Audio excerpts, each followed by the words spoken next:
I've managed to build a life for myself in which I can travel freely and make money online, all while working only part-time, so I have more time to enjoy the things that really matter to me. And I'm not a tech founder or CEO, I'm just a random guy on the internet. So in this video, I'm going to tell you the simple, actionable steps that I took to get here. Step 1 is the most important, and that is to start building your skills. To become a digital nomad, you need to have an in-demand skill that you can perform entirely online. Hence the digital and digital nomad. So I'll not be mentioning side hustles like Uber Eats or pet sitting because those are reliant on your physical location. So some ideas of skills that you can start building up are e-commerce, social media marketing, content creation, web development, programming, teaching. Really, you could just go to ChatGPT and search best jobs for digital nomads and it'll give you a complete list. Now, the goal here is to be proficient in a skill that can make you money, but something that you also enjoy doing, because if you don't enjoy doing it, then there's no point because you're gonna have to invest a solid amount of time into learning that skill. It took me about 18 months to get to the point where I'm at now, and the skill I chose to focus on was video editing. I actually wouldn't recommend video editing and content creation for the majority of people unless you're truly passionate about it, because it does take a lot of time. I would say 18 months is a reasonable timeline. I was learning through trial and error, and I made a lot of mistakes. So that's why I'm presenting this information to you guys so that you can skip over those mistakes and get there faster. So when I decided that I wanted to become a digital nomad, I asked myself some questions and did a journaling exercise that helped me figure out the path for me. So I asked myself, what do I need to live the life that I currently want? And my answers were, I wanted more free time, I wanted to be able to afford some minor luxuries, and I wanted to be fulfilled in my job. At the time, I was working at an office job that I hated, and I was barely scraping by, living with 2 roommates in a crappy apartment. So then I dug deeper into the answers I gave, and I asked why. Why did I want more free time? I wanted more free time because I was working 60 hours a week, and I wanted time to focus on my mental and physical health. I also wanted more time to spend with my friends and family and my now wife, and I just simply wanted more time to do the things that I enjoy. Watching movies, taking classes, learning languages, and I actually wrote cleaning on my list, so I guess I was feeling very domestic at the time, but basically I just wanted more downtime. Then I asked myself what luxuries I wanted to afford. And it wasn't anything extravagant. Basically, I just wanted to be able to not live with roommates. I wanted a better phone plan because I was using a crappy phone plan that I just bought 1 full year of and I never got service anywhere. I also wanted the occasional trip to another country or another city. Then I asked myself how I can get fulfillment in my job. And my answers were, I wanted to be able to use my creativity. I wanted to work on bigger projects rather than tasks, because I was working in a job where I was doing repetitive menial tasks. So I wanted more time to work on longer projects. And I didn't want to be micromanaged. I wanted to feel secure and trusted in my work and not have somebody hovering over me checking my work. So the next question I asked myself is how I can get these things that I wanted. So I asked myself, how much more free time do I need? And I determined that I wanted to work roughly 25 to 30 hours a week. So I determined how much money I would need to make per hour to make that feasible while still affording the little luxuries that I desired. This is going to change from person to person depending on where you live, how much savings you have, what assets you have, but I found a number that was good for me. Then I asked what kind of job could bring me fulfillment. The answer I came to was video editing for the right clients. Now I say video editing for the right clients because with whatever skill that you choose, you want to avoid a race to the bottom.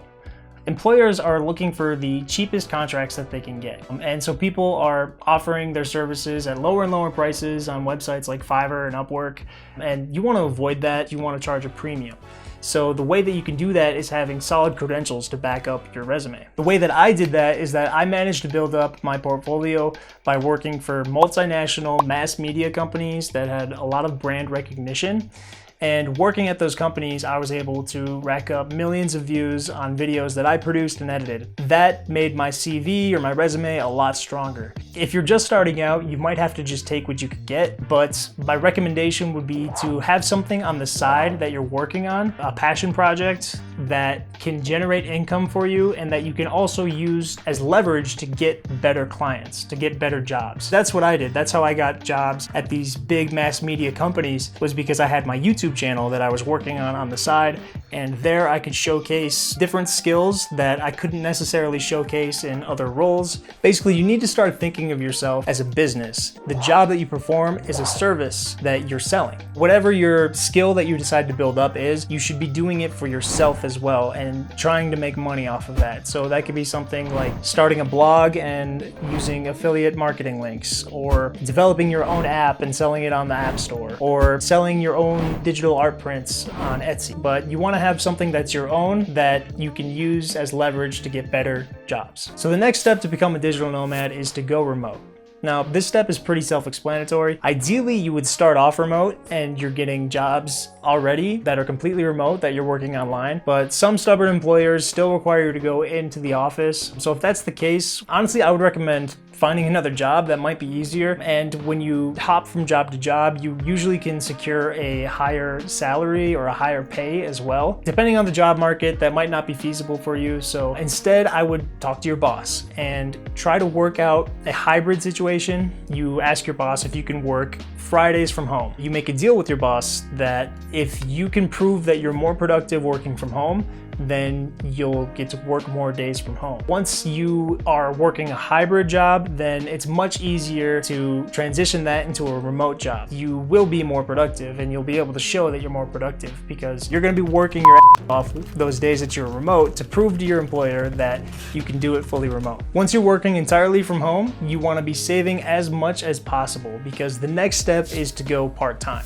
Now, this was honestly the scariest leap for me, and depending on your situation, this step might not be necessary. It might not be for everyone, but like I said in part one, I wanted to work less time, and honestly, the time that I'm not working for my company that I work for, I'm working on my YouTube channel. So I'm still working 40 or even more hours per week, but I'm working on something that I'm passionate about, and that's gonna benefit me in the long run. So again, it should take you a while to get to this point where you can go part-time. But if that's truly what you want, if you want more free time, more mobility, you can't insert more hours into the day. So you need to be able to work less hours. This is why journaling to determine how much money you need to live the life that you want is so important. Going part-time is a big risk. I would say it's even a bigger risk than moving abroad, which is the next step. If you've been building up a personal project, like I mentioned in step one, ideally you want to go part-time when that starts generating income. If not, either way, this is when you want to go freelance. Because as a freelancer, you can choose your own hours, work as many as you want. But the key to being a freelancer is that you need to charge more than you would if you were a regular salaried employee. Because think about it, you're using your own equipment,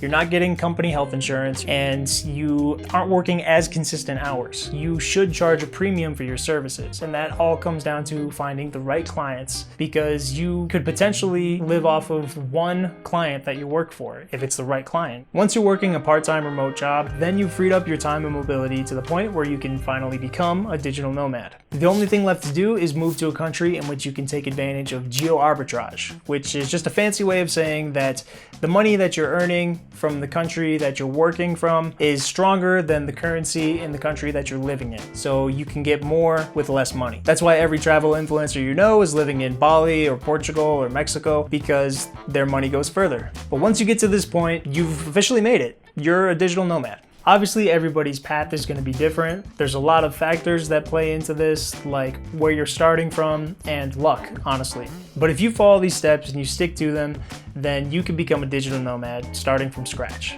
So if you're wondering where to go to take advantage of geoarbitrage once you've started your digital nomad journey, then good news for us, bad news for Japanese people.